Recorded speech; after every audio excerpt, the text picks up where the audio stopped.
LDBC, this is Brian J signing on. And man, I am so happy that Antonina Shevchenko has won her Contender Series fight. She took this fight on short notice and she completely destroyed and brutalized her opponent.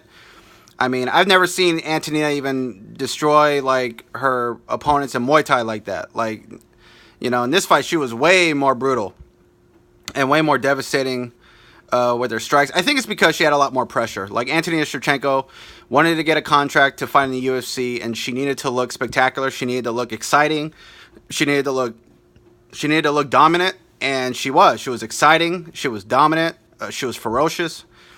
And I don't know what this means. I know for the 125-pound division, it means that, Antonina is most likely going to dominate the majority of that weight class. I don't see anybody really beating her. And you got Valentina, who's probably going to dominate that division. Nico doesn't seem... She's called out Valentina, said she wants to fight her in September, but we don't know.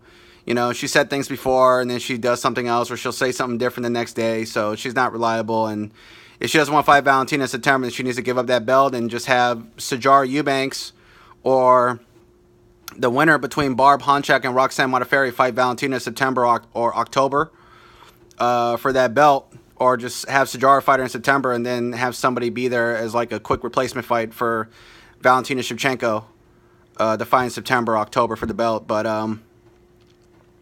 yeah, I mean, Antonina could probably climb up the ranks at 125 very quickly. I mean, she could probably fight someone in the top 15 or an unranked opponent, get in the top 15, fight someone in the top 10, number 9 or number 10. I just don't see anybody that could really beat her in the striking department. I mean, a really great wrestler could probably beat her. A really great wrestler that knows how to take her down could probably beat her in a 3-round fight. In a 3-round fight, maybe. But in a 5-round fight, I don't know. Her cardio and her stamina is just incredible. And Pavel always has a plan. This is what people need to know. Like, Pavel has a plan. This guy has one of the greatest MMA minds on the planet. He has such a great fighting mind. He really knows how to train his fighters. And Antonina, her fighting is a lifestyle for her. She lives and breathes fighting like Chris Cyborg. If Antonina's not fighting in Muay Thai, she's training in boxing just as a hobby, for the fun of it. And it's the same in MMA. She's not training MMA, she's doing boxing or Muay Thai. Like, she does this every single day and she's not distracted. And neither is Valentina. She's not distracted either. So it'd be weird to have the Shevchenko sisters fight each other. I wouldn't want them to fight each other, but it would be a really, really weird fight. But it would be great to have Antonina and Valentina fight on the same card. Like, in September, to have Antonina Shevchenko fight in September on the undercard, on the main card, before her sister fights. Valentina fights for the belt. Oh, man, that would be crazy. That would be just a dream come true for a Shevchenko fan like myself. It'd be a dream come true. And Nico has to get ready. Get ready for Valentina. If you're not ready, then just give up the belt and take the rest of the year off and, get treated, fight a scrub, as a tune-up fight next year and then get back in the swing of things. But those are my thoughts on Antonina Shevchenko. Congratulations to the Panther.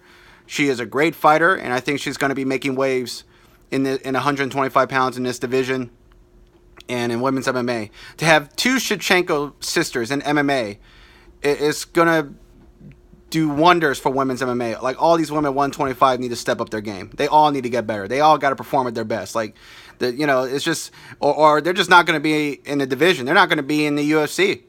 I mean, if these women just kept beating them up and, you got a losing record, they're just going to cut you. A lot of those, I think the majority of those women in the tough tournament that are in the UFC right now, they're going to be gone in a few years. I think the majority of them are going to be gone. And that's just my opinion. I mean, that tough house was, mostly full of scrubs. It was scrub city. And so now the real elites are going to be coming up at 125 pounds. So those are my thoughts. And this is Brian J. I'm going to be signing off for now. And shout out to the LDBC, Lions Den, boxing community, and the new LDMMAAC, the Lions Den MMA community. Shout out to them too. And Coach Shell Harrison for riding with Antonina Shevchenko. Shout out to everybody. It's Brian J. signing off for now.